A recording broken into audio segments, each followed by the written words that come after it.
Hey, boss. You want to know what you get when you combine the neurodivergent traits of creativity and curiosity with the core values of inclusivity and accessibility in online business? Well, that would be today's guest, marketing expert and content coach, Meg Brunson. So if you are a human-centered business owner striving to balance ethical marketing practices and profitability, make your business more accessible and turn your ADHD strengths into entrepreneurial success, you're definitely going to want to keep on listening.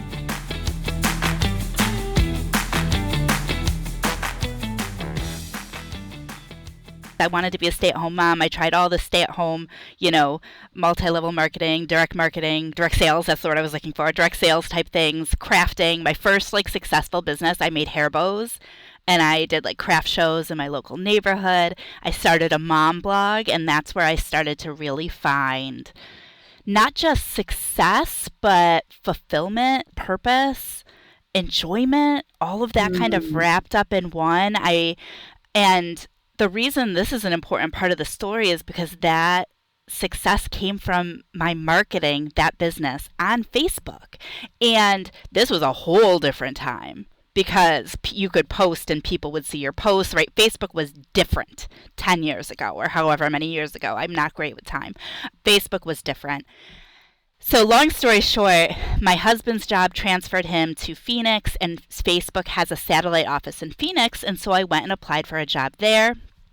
Almost didn't get the interview because they were looking for marketers, and I had absolutely no marketing experience, in air quotes, right? Because I'm talking about traditional marketing experience.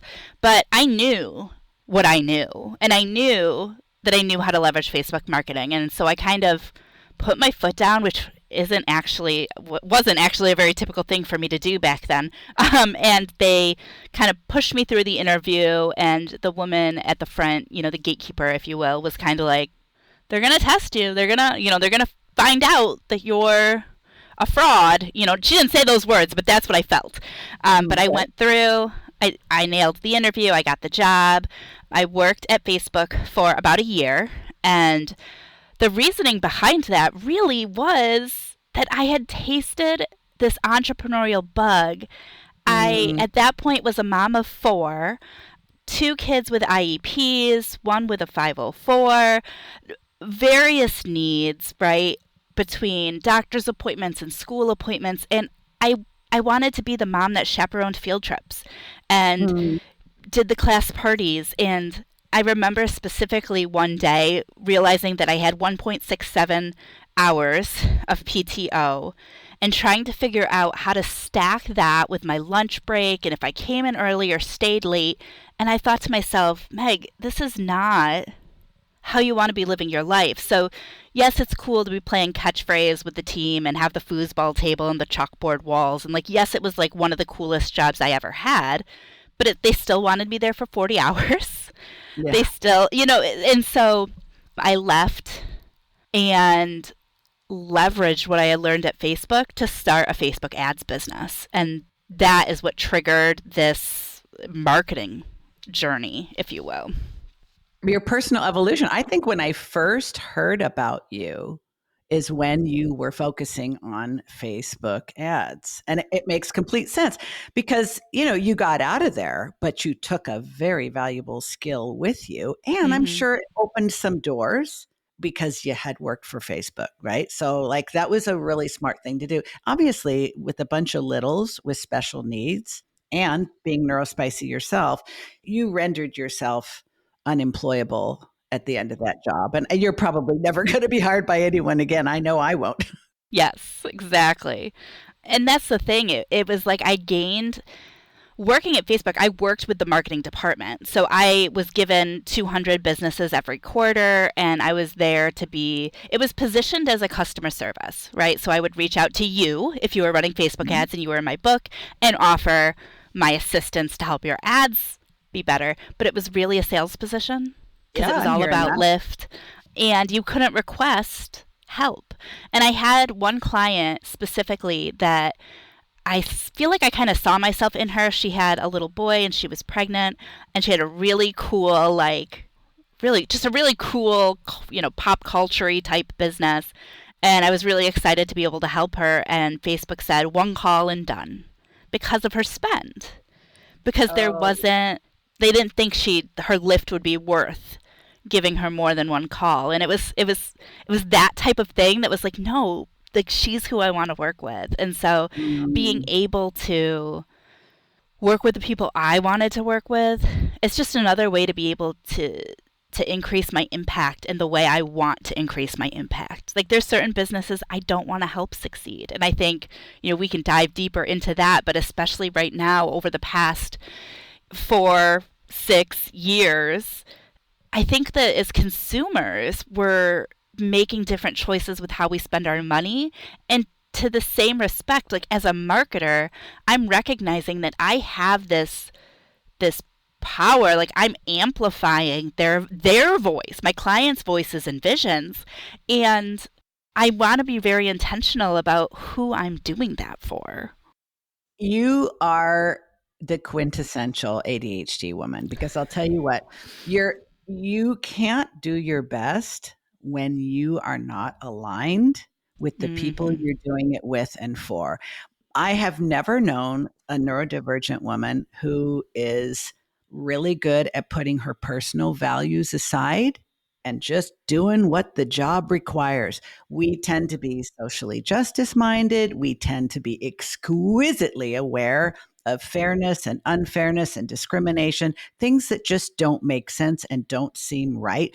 I had a nickname years ago in my career, had people at work calling me Justine because I was always saying, that's not fair. And people would be mocking me, like, that's not fair, because I can't help but notice those things. And Hmm.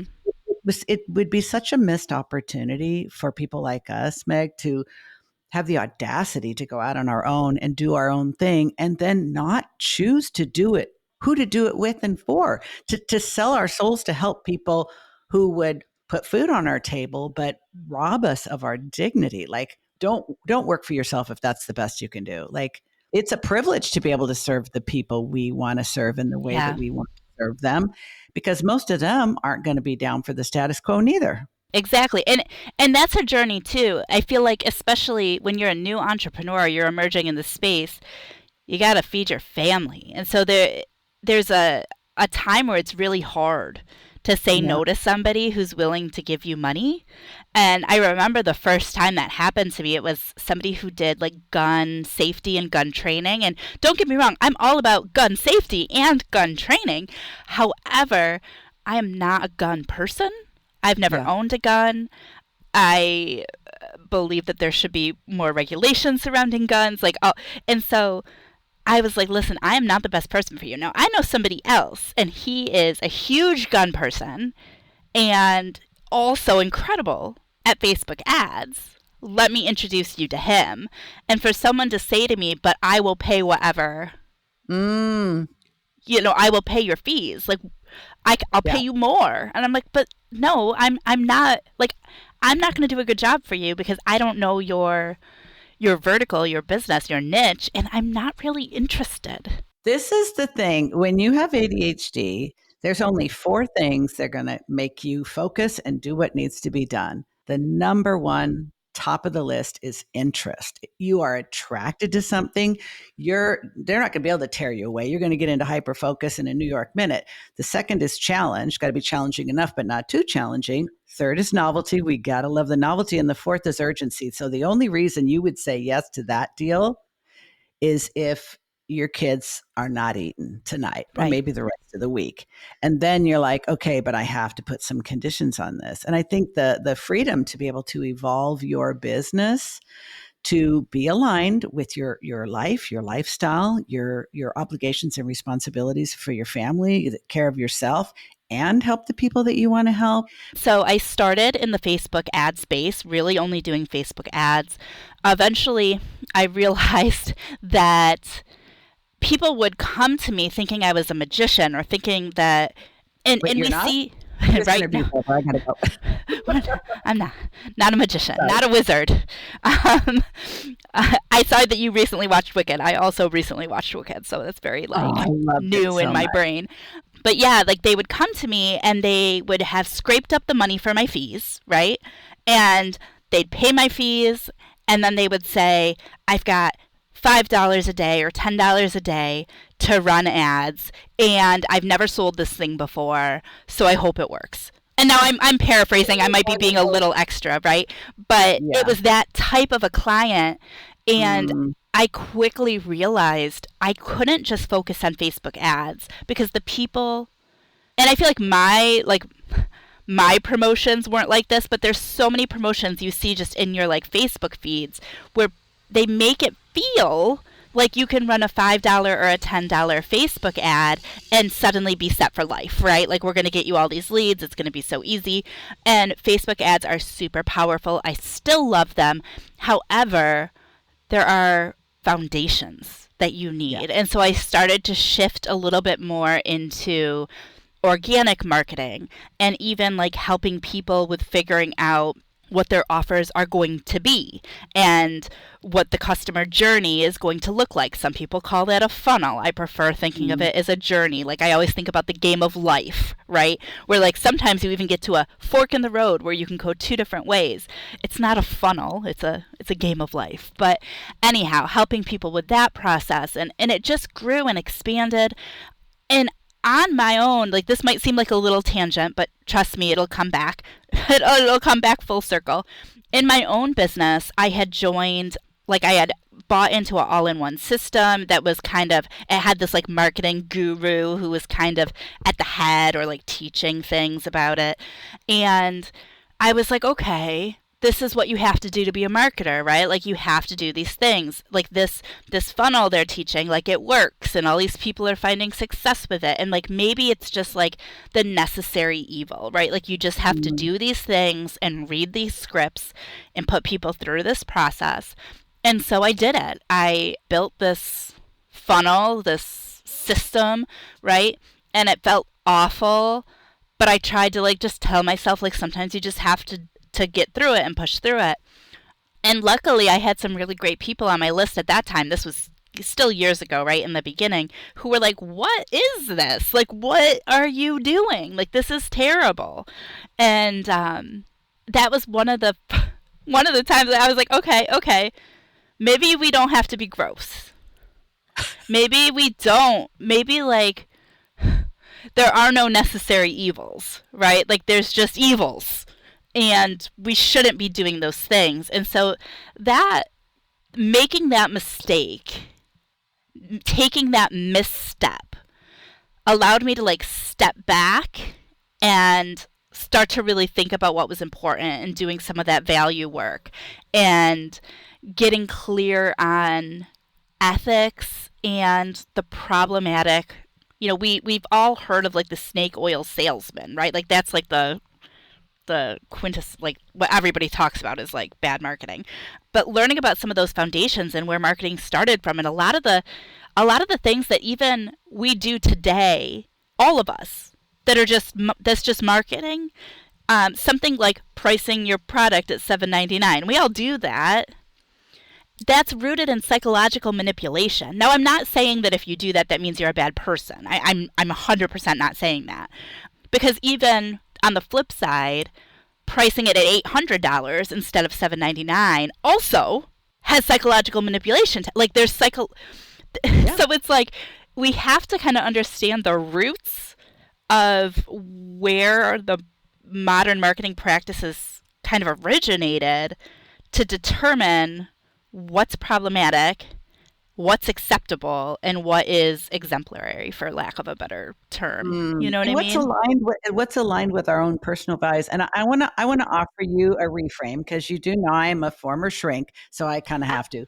I would say because I was having some, like, low-key flashbacks here a second ago while you were describing you didn't know that it was gonna make you feel like ass, so you just did it because it was just what was done, and it's what other people were doing, and they were all rushing to the back of the room to hand over their credit card to join the Hmm. thing, and you didn't know it was going to feel like a cult after a minute. And like so many of us kind of thought, well, these are what the big names are doing and teaching, and it obviously is working for them. and at least seems to be working for other people, or at least they're willing to join up.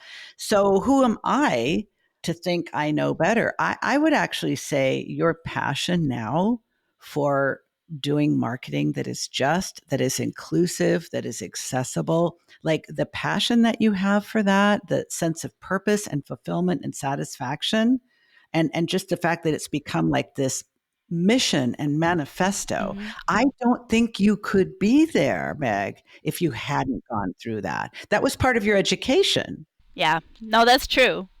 That's true. Part of those lived experiences that kind of got me to where I am Yeah. now. They inform us. So fast forward, you are now becoming known for something that really gives people permission to market their business in a way that doesn't make them throw up in their mouth a little bit Oh, or a that's lot. the goal. That's the goal.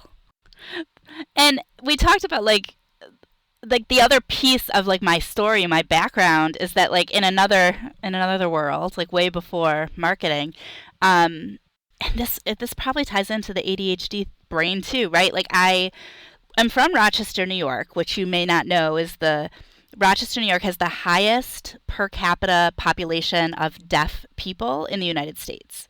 Really Per capita, right? interesting. So it's like ratio based. And that's Okay. because Rochester has RIT, Rochester Institute for Technology, and a part of RIT is the National Technical Institute for the Deaf. And so when I was in high school, working at Old Navy, cashing out, ringing up people's clothing, somebody came through my line and pulled out a piece of paper and wrote a note down and passed it back and forth because she was deaf. She used sign language and I could not communicate with her. And it was Mm, in that moment that I was like, huh, she can't learn spoken English. Like she mm, physically can't. I can learn sign language. If you've got one hand, you can learn sign language. yeah. Why is sign language not the language that everybody in this country knows? Because if everybody knew sign language, then the entire deaf community wouldn't have to carry pens and paper around in order to ask whatever they need to ask people. And so I took sign language in college. I got a job at Gallaudet University. So I've worked with the deaf population for a big chunk of my life, which means I now have deaf friends and connections. My oldest child is biracial. She is black. I have a child who is trans. So it's like from the outside, I'm a white heteropassing woman, With but pink hair. my with pink hair, but my connections, my background, my experiences have a lot of diversity tightly knit into them, and so I feel like I'm hyper aware Mm, of those things when I'm navigating the online world or any part of my life, but navigating the marketing landscape, right? And things like providing captions has always been super important to me. And luckily, that's gotten so much easier because technology has advanced so much. It was so hard in the earlier days because there wasn't that technology there. So I'm super grateful for that. And I think I don't even know what the question was you asked me. I'm just like babbling. Um, oh my we're God. just having an ADHD moment, but actually, what I think is beautiful about this is that there's many things that are beautiful about it, Meg. But I think the fact that you had that moment, you were in this exchange, could have just been a transaction, should have been a transaction. Anybody else working in Old Navy, it would have been a transaction. Like somebody need to buy something, you need to sell something. They couldn't communicate verbally. They wrote you a note, you ring them up, they go on with their day, you go on with your life. But for Mhm. you, and I think this is one of the things that I love so much about people who are neurodivergent, it had so much meaning for you. And it like took you to a creative place in your brain where you could envision that not being necessary. And it didn't make any sense for you anymore why these people had to work so much harder to buy a freaking shirt at Old Navy when we could just as easily learn how to Mhm. communicate their language. I think that's one of the things about ADHD that I see over and over and over, and why so many of us become entrepreneurs and why so many of us develop personal brands that really stand out, because things land differently with our brains. And that often stimulates creativity that we then feel compelled to act on. And you just kept going, didn't you? And that's it's the same concept, the concept of just marketing being accessible and inclusive, right? Why would you intentionally lock out any percentage of the population from accessing your content? Now, I'm not talking about the wrong fit clients, because that's different, right? You're not everybody's going to love you. It's okay to attract the hell yeses and repel the hell nos, but why would you intentionally not even communicate with a percentage of the population where there are hell yeses in there? I don't Mostly, understand. I'd like to believe, Meg, and I tend to be a little, not exactly a Pollyannish, but I'm definitely idealistic and always have been, and I hope I die idealistic.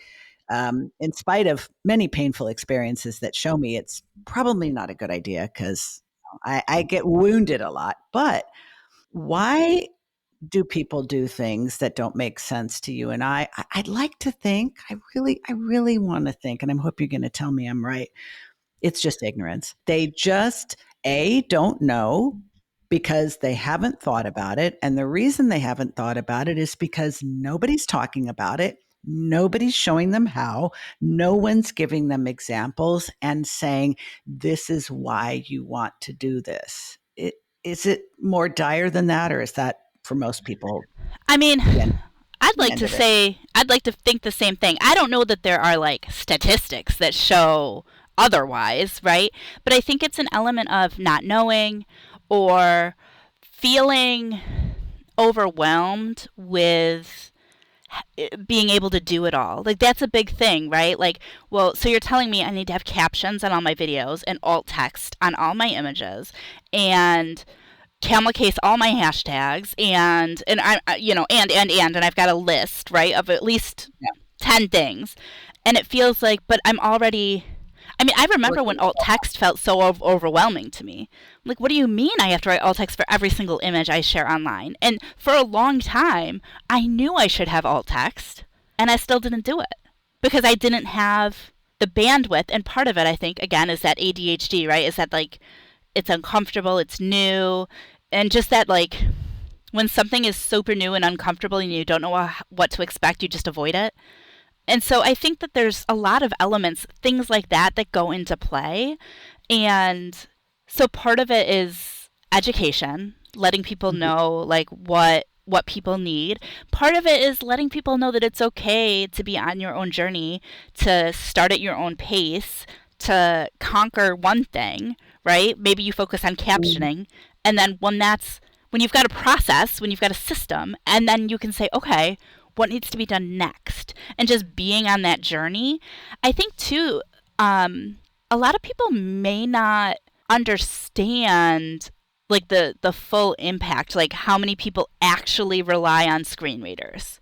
You know, it feels like Mm. if you don't know people, if people in your immediate circle aren't blind or don't have visual impairments, then you may not understand how many people are using that tool. And even beyond, we haven't talked about this at all, but I'm in an RV right now. For the past 5 years, we've lived in an RV, we've been traveling the country, and we've been in places where the internet is so terrible that I can't get photos to load, and I'd had to use alt text because of Mm. poor internet. And that's a whole other thing, because there's people that think that like the whole United States is like connected Hooked to the up. internet, right? And a lot of people, like, if you haven't traveled, I guarantee there are things that you do not know about, about the places you've not been yet, because it's anyhow, that's a whole other tangent. No, but So I but think, no, but to your point, Meg, it's that if most people tend to stick with what they know, stick with yep. what's familiar, surround themselves with other people who look like them, act like them, think like them, love like them, live like them. And so how would they know? Most people are, blissfully ignorant that these things should even be or could even be part of their thinking and part of their strategy and part of their decision making. I'd like to think more and more people are waking up based on the results of the recent election. Now I have serious doubts about that. But for those of us who do want to be more aware of others, who do want to remove unnecessary obstacles and barriers, who do want to bring whatever gifts we have to share to as many people who want them from us as we can, what are some of the things that, just if you're really just getting started in this journey, some of the things that you've incorporated into your business beyond what we've just been talking about, and that you teach your clients who are like, I realize I get the whole niche conversation. Mm-hmm. That's not what we're talking about. Yeah. We are Mm-hmm. talking about people who are your ideal client, people who do fit neatly within your niche market parameters, but there are differences about their needs that you are not taking into consideration, so you cannot help them. And I think, but I'm going to give you some things just before I do. The other important thing to remember is it's not about who's in your audience, because that's another thing. Well, there's nobody blind in my audience, so I don't How have do to you worry about know? that. Yeah. Even if you ask them, even if that's a fact, Oh, okay. even if that's a fact, there's nobody blind in my audience. Okay, but should there be? Hmm. Like, it's not just Mm. about catering to your current existing audience, it's about thinking about who you want your audience to be. So, like, I want my audience to include blind entrepreneurs. They're out there, I've met them. I want my audience to include trans folks, even if they're not currently in my audience. I want my audience to include black folks or whatever, Muslim Yes. folks, right? Like, Yes. I Yes. want all of these people to to feel welcome, to feel safe, to be safe in my spaces, and it's not going to be an overnight thing, but I want those people. So I think that's important too. Just thinking about, like, you may think, well, my audience looks like this. I know my audience looks like this. Okay, but what do you want your audience to look like? Like, think about that too. I'm so glad you're saying this, Meg, because I think that's how it's really funny how often we say we want something new, different, more expansive, but we keep referencing what we have now and what we've had in the past when we make Hmm. decisions about that. It's like you need to think in a more aspirational way and Hmm. a more future focused way, because if you don't put these changes into your business, that's never going to happen. And it's not just going to happen accidentally, it has to happen intentionally. And that's why I've shifted the way I think about building an ICA. We talked about captions. I Hmm. do want to say a couple things on captions. Number one, making sure that they're easy to read. There's a lot of, like, apps now that give you Scripty, scripty fonts customization, and yeah. so many customization options. If the captions are difficult to read, they're not helpful. And so if you want, like, even if you want something like on brand, like my captions, especially in my programs, have like my branded dark purple background and a white font. So, like, it's, I guess another tip, I'm jumping ahead, would be color contrast, understanding the principles of color contrast, making sure that you've got that color contrast. And so knowing that, and this tool I'm going to give you, it's the AIM color contrast checker. I'm pretty sure that's what it's called, but Okay. I'll get you the stuff. Right. You can put the two colors in, and I did this in the beginning. I would put in like my dark purple and my light purple, and it did not pass. And there's a little color, a little tool that you can slide the color to change it, so I could make my light purple lighter until it did pass, and then I Mm. updated my brand colors. I just changed them. Now, I couldn't go back, right? Like, I don't have the resources to go back in time and update everything. But Rebrand going everything. forward, I just changed my brand colors so that they were accessible, and it just made things easier going forward. And So I going bet you back, turned that into an event, didn't you? I bet you turned that into an announcement. oh yes, Or like, exactly. hey, yo, look what I just did, and let me tell you why. Exactly. So that you didn't have to Exactly. go back and redo the past because it's already done and we're just moving forward. Right? So I love If you've I got love like that. tons of time and resources, go ahead and redo everything. But if you're like Yeah. everybody else, yeah. And then the other thing with captions is making sure that it's large enough, right? Like it doesn't have to take up the whole screen, but make sure it's like a readable. I haven't found exact guidelines. Like it should be 20 font. I don't know what those guidelines are. I think for my videos, I tend to do a 36 font. Let's have some fun. Is camel case. Oh, So, camel case is when you capitalize the first letter in any phrase that has like multiple words smushed together. So, think about hashtags, think about your okay. username, think about URLs, right? megbrunson.com is capital M, capital B for Brunson. Because when you look at Mm, it, you can then read it easily. Now, here's yeah. where I don't know here's where we're going to have some fun. Write down hashtag SUSANALBUMPARTY.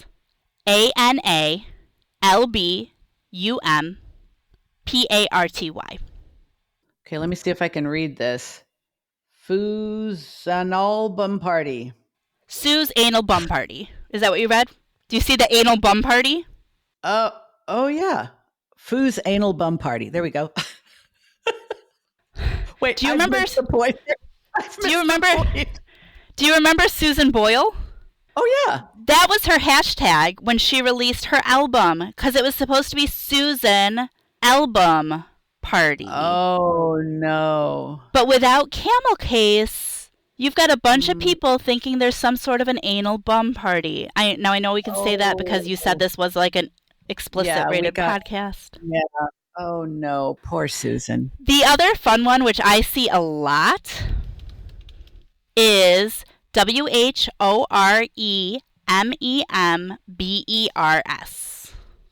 Horror WHREN. members. Horror members. Or Uh, who remembers. who remember? So this is like it could be X rated. It Who could be G remember? rated. Yeah, And I have to admit, I kind of like the naughty versions better. not only will it eliminate people from finding bad words in your hashtags, it's just clearer for everybody. Because when you first looked at the Susan album party, you're trying to sound it out. It Yeah, took you a minute. If there was yeah, I camel did. case, you'd read it. And screen readers Exactly. can read the camel case. So again, it's more accessible for just everyday people. It's also more accessible for screen readers. Now the real bummer is that on Instagram and stuff, they don't default to camel case, so you have to be intentional. Like you really have Mm, to be intentional because if you start to use camel case and do like hashtag just marketing, for example, and then it pulls up as a suggestion, the suggestion is all in lowercase. So you mm. have to be intentional. But that is, They're sneaky. They're sneaky. But the thing is that this is so wonderful because it really it's something that your ADHD brain grabbed a hold of. Your mm-hmm, social justice mindedness and your diverse life and lived experience is like, wait a minute, we can do better. And I'd love to think when we know better, we can do better. And not everybody will, because some people are just totally comfortable with business as usual. They really don't give two flying F's how manipulative it is as long as it works. But I think there's a growing number of people who are like, you know what? I only want to make money from people I like doing work I'm proud of. And if that takes longer for me to figure out what the F that looks like, so be it. Because I mean, I think for people with ADHD, if we're not feeling the passion, if we're not feeling the purpose, it's really freaking hard to do the work and to keep doing it. So it just makes so much more sense that your brain lights up like a Christmas tree talking about this stuff, and you're creating real value for people who are willing to do better, who are willing to be more inclusive and more accessible, but they just don't know how. mm-hmm. I've got so much more, but those are just some of the things that happen to come up. I can't think of anybody who would be like, no, you don't need to do that. I really can't. Um, there's no, there's, it's like, okay, this is something I can't believe is Hasn't come up yet. It's designing for the edges, designing for those people on the edges, right? Think about something like the curb cutouts in the road. When you're walking and you get to an intersection, right, and there's a little ramp that gets you to the road, and then when you cross the road, there's a little ramp that brings you up to the sidewalk. That didn't always happen. Those were put there for people in wheelchairs, right? However, the mom pushing her stroller benefits, the traveler dragging her suitcase on wheels benefits, the bicyclists benefit. The same is true for elevators.